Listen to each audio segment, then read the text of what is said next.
Então, Jesus é o nosso único caminho e nós iremos ao Pai através de Cristo. Não existe outro caminho. Vamos abrir em Hebreus capítulo 4.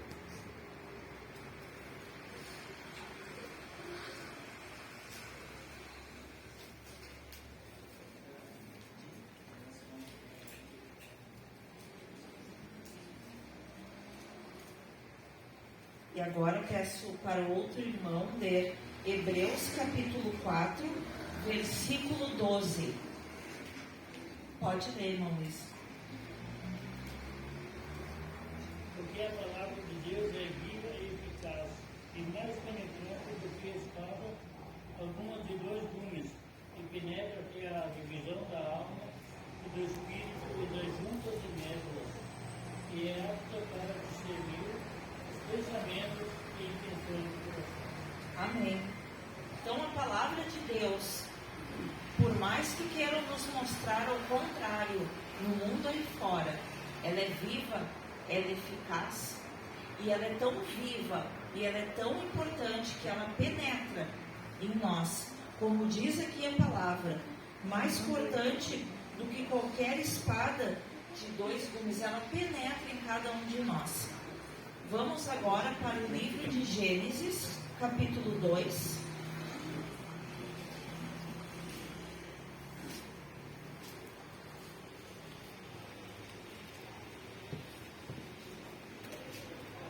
Gênesis capítulo 2.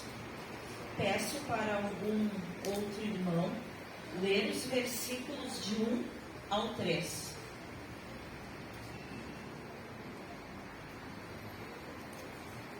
Assim, o céu e a terra e todo o seu exército foram acabados. E havendo Deus acabado no sétimo dia a sua obra que tinha feito, descansou no sétimo dia de toda a sua obra que tinha feito. E abençoou Deus o dia sétimo e o santificou, porque nele descansou de toda a obra que Deus havia criado. Amém. Então, descanso no sábado. Amados, ontem eu fui convidada para essa pregação pela irmã Esther, era mais ou menos no início da tarde. E após o pôr do sol, eu comecei a preparar o conteúdo da pregação. Já tinha lido o capítulo 4, reli o capítulo, pedi orientação do Espírito Santo, e por orientação do Espírito Santo, eu escolhi esses versículos que falam de Jesus como nosso único Salvador, que falam sobre a importância da Bíblia, a palavra de Deus viva, e do descanso do sábado, o quarto mandamento. E por que esse tema? Porque esses versículos mostram que Jesus é a verdade e a vida. E por acreditar nas verdades bíblicas, muitos cristãos no passado foram perseguidos. Então, quem tiver o grande conflito, vamos abrir na página 31.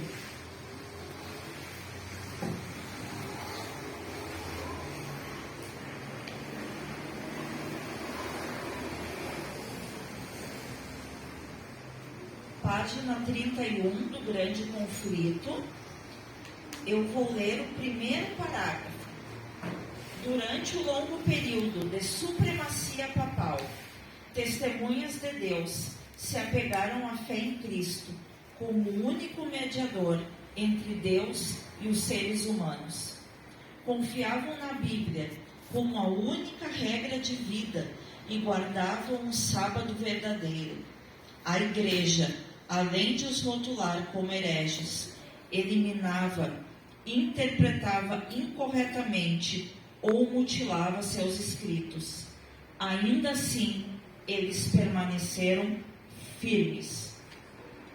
Então, aqui o espírito de profecia de Ellen White, do grande conflito, que anda de acordo com a Bíblia, vem nos mostrar que os cristãos verdadeiros eram considerados por Roma como hereges, eram perseguidos.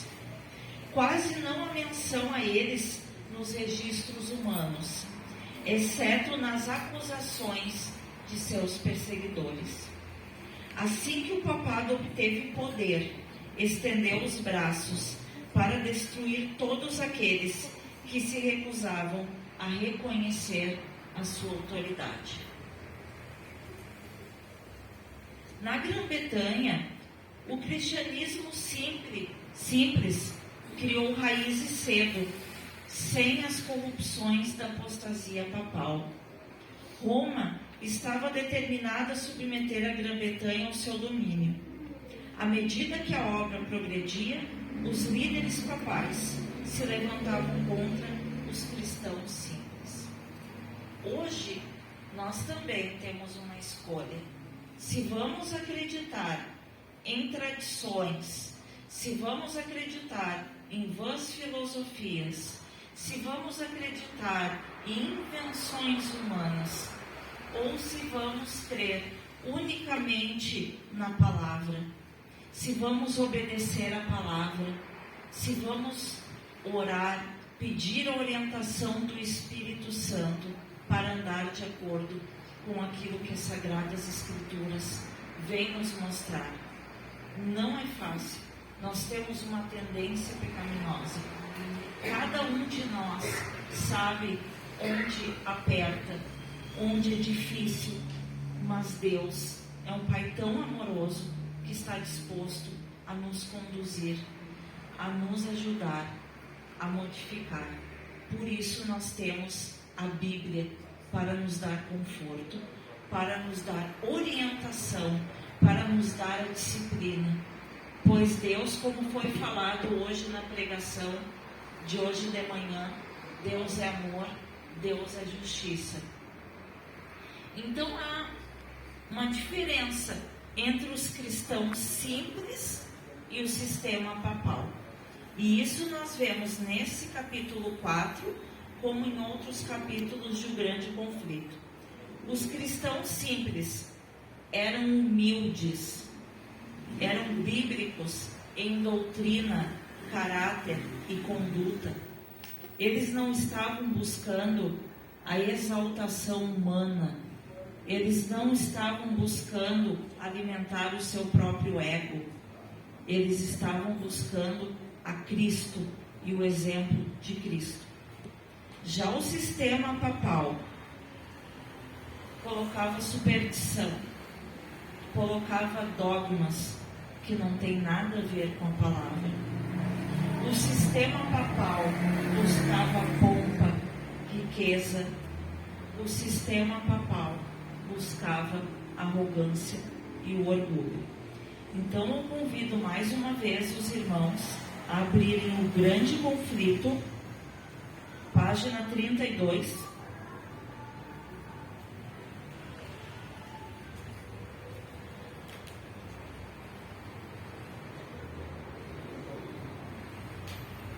Na página 32 tem a continuação de um parágrafo, e ali onde está escrito então verdadeiro, encontrar? Encontraram, irmãos? Então verdadeiro, ali ó, seria o primeiro parágrafo. Logo no início, tá? Então o verdadeiro espírito do papado se revelou. O líder de Roma disse: se não aceitarem irmãos que lhes trazem paz, receberão inimigos que lhes trarão guerra. Roma lançou mão da guerra e engano contra essas testemunhas da fé bíblica, até que as igrejas da Grã-Bretanha foram destruídas ou forçadas a sujeitar-se ao Papa. Então, os cristãos tinham uma escolha: ou se sujeitar à fé bíblica ou ao Papa. E infelizmente, o nosso mundo está indo de mal a pior. No futuro também vai ter o decreto dominical. E a quem que nós vamos nos sujeitar? A lei de homens ou a lei de Deus? Por isso, temos que estar preparados hoje. Nós conversamos sobre isso na classe da escola sabatina. Nós, seres humanos, inclusive eu, falo por mim, temos a tendência de procrastinar, deixar para amanhã. Mas se não fizermos o nosso preparo hoje, quando as lutas forem piores, porque vai piorar, se hoje sofremos, se hoje temos dificuldades, vai piorar. Se não estivermos firmes hoje na preparação e deixarmos para depois, nós não vamos conseguir resistir. Nós não vamos conseguir estar firmados na palavra. Então, seguindo aqui, o papado queria obediência e adoração que era devido a Deus. Então, vamos abrir a Bíblia em Mateus,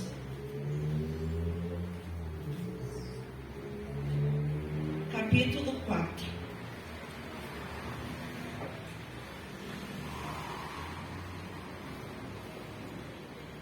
Eu vou fazer aqui um paralelo com o Evangelho de Mateus, capítulo 4, sobre isso que eu li do grande conflito. O papado queria adoração devida a Deus. Então, aqui, vamos ler sobre a tentação de Jesus. Eu vou ler para os irmãos do capítulo 4 de Mateus, dos versículos 8 ao 11.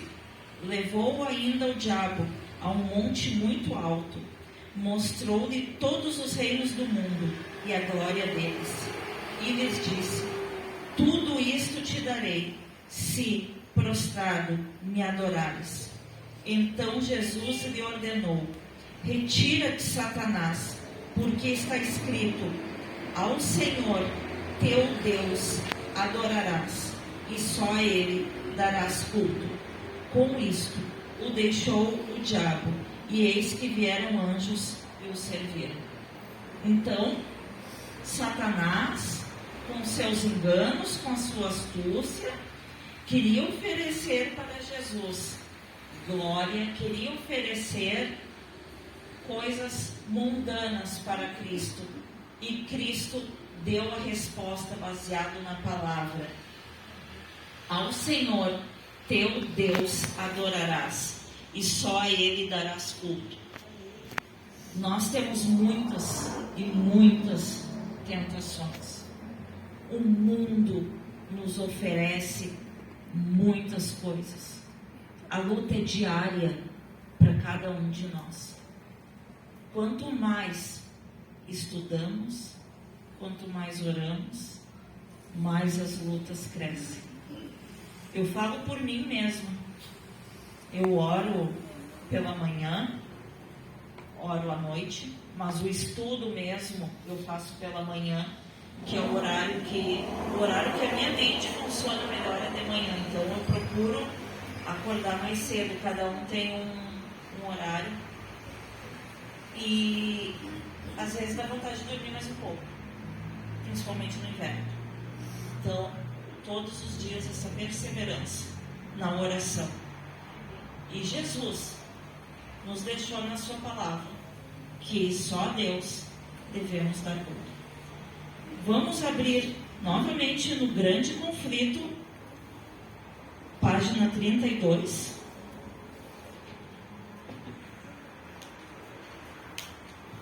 Nós lemos ali um parágrafo e eu vou ler o segundo parágrafo, que é logo abaixo daquele que foi lido. Nas terras além do domínio de Roma, os grupos cristãos permaneceram quase que completamente livres da corrupção papal por séculos. Continuaram a considerar a Bíblia sua única regra de fé. Esses cristãos acreditavam na permanência da lei de Deus e guardavam o sábado do quarto mandamento. As igrejas que se apegam a essa fé e prática existiram na África Central e entre os armênios da Ásia. Seguindo um pouquinho. Dentre os que resistiram ao poder papal durante esse período, os valdenses são os mais significativos. Então, esses cristãos verdadeiros agiam seguindo a palavra. Então aqui, quem eram os valdenses? Os valdenses eram aqueles que resistiram ao poder papal. Eram aqueles que se determinaram a preservar a pureza e a simplicidade da fé. E o quanto nós temos que buscar essa simplicidade. Naquele tempo, para pregar o Evangelho, eles não tinham celular, redes sociais, computador, WhatsApp, não tinham todas essas facilidades que o mundo tem hoje, seguiam firmes. E nós temos essas facilidades e muitas vezes, estou cansado, não sei o que, né? Vamos olhar esse exemplo. Eles precisaram deixar os seus lares, indo para as montanhas ou terras estrangeiras, para conservar sua liberdade de adoração a Deus. Deixar os seus lares. Se desapegar daquilo que é mundano, daquilo que é terreno, porque tudo é nosso, a minha casa, o meu sofá, o meu carro, o meu não sei o que, se desapegar e se apegar unicamente a Jesus e a sua palavra.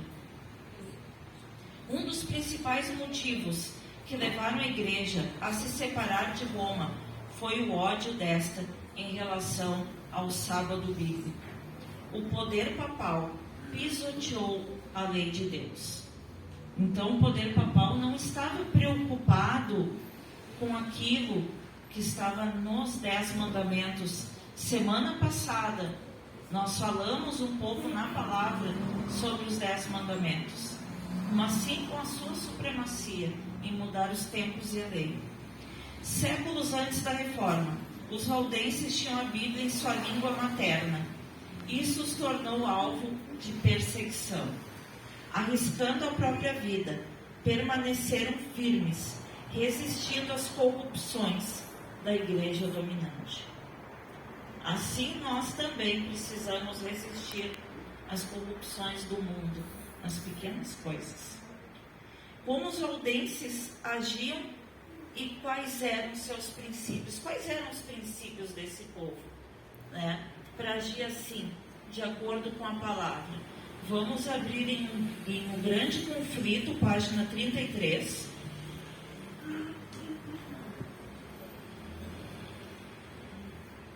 Ali embaixo, no capítulo 33, onde está escrito princípios valiosos. Encontraram? Então, em que esse povo acreditava? O que eles faziam? Eles, ali no parágrafo embaixo, eles valorizavam os princípios da verdade, mais do que casas e terras, amigos, familiares e a própria vida. Ensinavam aos pequenos, desde a primeira infância, a considerar sagradas as declarações da lei divina. Eram raros os exemplares da Bíblia, por isso decoravam suas preciosas palavras.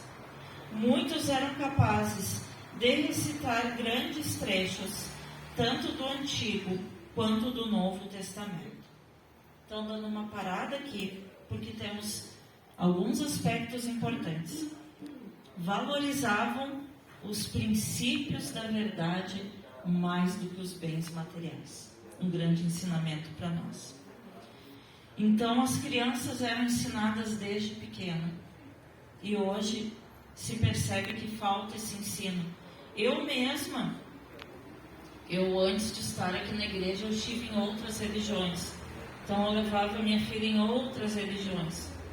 Hoje ela é adulta. E eu me converti há pouco tempo. Hoje é mais difícil do que para uma criança. A criança pega rápido. É impossível? Claro que não. Para Deus não é nada impossível. Mas se ensinarmos a criança, fica bem mais fácil. E muitos eram capazes de recitar grandes trechos. Nós temos que lutar para decorar alguns trechinhos, né? E aqui fala também que eram raros os exemplares da Bíblia.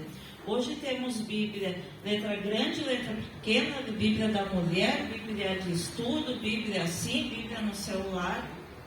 E mesmo assim, temos ainda que crescer muito no estudo bíblico. Ainda na página 33, sobre os princípios dos valdenses, abaixo de princípios valiosos, vamos ler o terceiro parágrafo. Ali que inicia, os valdenses trabalhavam. Encontraram? Os valdenses trabalhavam com persistência resoluta para sua subsistência. Cada pedaço de terra cultivavam nas montanhas era cuidadosamente aproveitado. Ensinavam os filhos a praticar a economia e a negação do eu. O trabalho era duro, mas saudável, do tipo que os seres humanos em seu estado decaído necessitam. Os jovens aprendiam que todas as suas capacidades pertenciam a Deus e deviam ser desenvolvidas para o seu serviço. Então aqui, praticavam uma vida simples. Os valdenses também buscavam a negação do eu, que é isso que me chamou muita atenção. Porque muitas vezes nós fazemos algo e queremos ser exaltados. Claro que um elogio é bom, não vou dizer que não, mas queremos elogios, queremos quase que ocupar o trono de Deus. E nós devemos negar o nosso próprio eu e deixar que Jesus atue em nós. Então os valdenses tinham uma vida de abnegação, humildade e obediência a Deus. Falando ainda dos valdenses, vamos abrir o grande conflito na página 34.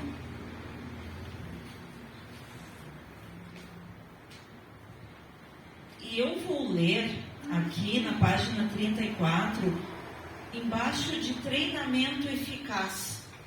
Encontraram? Os cristãos valdenses sentiam a solene responsabilidade de fazer sua luz brilhar.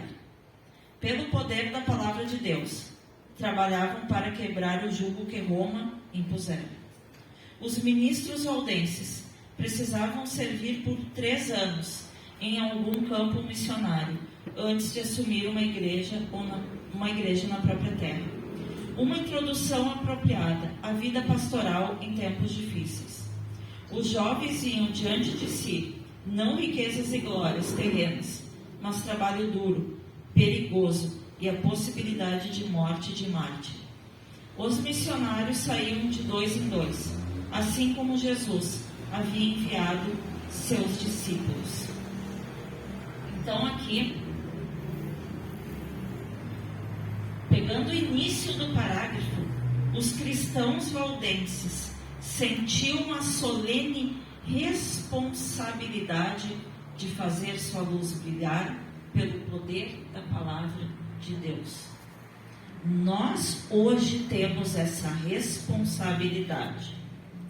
Por isso, quão importante é nós nos envolvermos na missão de alguma forma. Na igreja não existe pessoa melhor que outra ou trabalho melhor que outro. Não é porque eu estou pregando que eu vou ser melhor que a pessoa que fica na recepção, por exemplo. Não. Todo trabalho é importante. E nós somos convidados a trabalhar na obra de Deus. Não só dentro da casa do Senhor, mas também trabalhar levando a palavra. Eu gravo as mensagens. Eu confesso que tem dias que eu não tenho vontade de gravar. Mas daí eu oro, eu leio. Vou dizer que de 7 dias por semana, uma média de 5 ou 6 eu gravo a mensagem. Eu gravo alguma mensagem, porque eu tenho esse compromisso de levar a palavra. Se a pessoa vai aceitar ou não, não importa. E eu não sou perfeita, mas Deus nos colocou a nós, pecadores, para levarmos adiante o seu evangelho de salvação. Então também não devemos ir por outro engano. Eu sou imperfeita, eu faço isso, eu não consegui ainda mudar tal coisa, eu, sei lá, não consegui deixar de comer chocolate, vou dar um exemplo. Então eu vou ficar sentada, não consegui mesmo, não vou fazer nada. Não é assim. Isso é um engano. Muito cuidado. Então os valdenses levavam adiante a mensagem de salvação. Copiavam cuidadosamente porções das Sagradas Escrituras. Eu achei lindo isso. Ainda levavam dentro da roupa escondida nas casas. Sim. E copiar. Hoje, ninguém quer escrever. Tudo é digitar, pelo computador, pelo WhatsApp, ainda abreviando, né, usando abreviação. Então, ninguém quer escrever. Olha o trabalho que eles passavam. Hoje só queremos apertar o botão de compartilhar. Eles liam a palavra de Deus para outras pessoas que estavam sedentas do Evangelho. E quantas pessoas estão sedentas do Evangelho perto de nós? A minha mãe, ela mora na Lucas de Oliveira, perto ali do Zafra-Ipiranga, ali, não sei se os irmãos conhecem. E ali tem um morador de rua, que ele fez uma cabaninha, ele tem um cachorro, e eu e meu marido já conversamos com ele, já oramos com ele, já entreguei revistas, mas eu não estou sempre ali, que a minha mãe mora um pouco mais longe. E na Páscoa, nós fomos na casa da minha mãe, e o meu irmão, que não é cristão, e a minha mãe, que eu deixo a literatura, disseram: aquele morador de rua, ele gosta, ele disse que são esses livros que ele gosta, que é para trazer esses livros para ele, que é isso que ele gosta de ler. E eu estava com um exemplar do Grande Conflito. E daí deixamos para ele. Então, muitas vezes, essas pessoas que nós achamos que não vão nem dar bola, são as que estão de coração mais aberto para receber a palavra e o amor de Jesus. Diante dessa fé dos cristãos, dos valdenses, Roma decidiu exterminar o odiado grupo. O Papa decretou uma bula condenando os valdenses como hereges e ordenando a sua morte. Aqui, deixa eu abrir. O Grande Conflito, podem abrir página 36 e 37, ela segue na 37 que eu vou ler, ali é quando, último parágrafo, quando Roma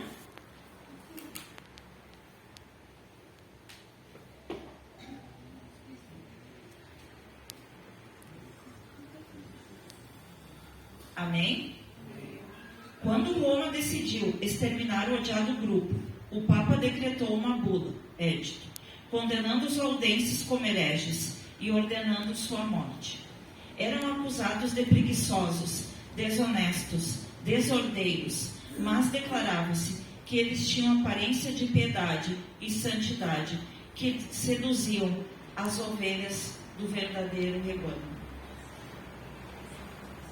Esses irmãos, eles se submeteram à Bíblia, eles se submeteram a Deus. Eles testemunharam do seu amor a Cristo. Aqui para finalizar, no final da página 37. Dessa maneira, os valdenses testemunharam por Deus, séculos antes de Lutero. Eles plantaram as sementes da reforma, que começou na época de Wycliffe, cresceu e se aprofundou nos dias de Lutero e deve ser levadas adiante até o fim dos tempos. Assim como eles, nós, como indivíduos, nós, como igreja, que somos o corpo de Cristo. Cristo é a cabeça da igreja e nós somos o corpo. Todos nós temos algo a fazer para trabalhar na obra de Cristo. Vamos aceitar esse chamado a cada dia e vamos seguir firmes nesse chamado. Não vamos dar bola se muitas vezes algum irmão falar alguma coisa. Vamos perdoar, vamos nos reconciliar com esse irmão. Não vamos deixar que falhas, todos nós somos falhos, mas isso jamais pode vir a nos afastar da fé e do amor de Cristo. Então eu deixo para a nossa reflexão, quem puder reler esse capítulo do grande conflito e essa mensagem na noite de hoje. Amém.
Oremos. Fé é a vitória, a fé tem poder, a fé no Senhor, Pai querido, e na Sua palavra. Por isso aqui como igreja, juntos, reunidos em Teu nome, Senhor, pedimos, clamamos o poder do Teu Espírito Santo, para que pela fé nós possamos ser mais do que vencedores na Tua palavra, que possamos a cada dia nos preparar para o tempo da volta de Cristo. Nos capacita, Senhor, a cada dia e nos leva em segurança para os nossos lares. E é em nome de Jesus que oramos. Amém.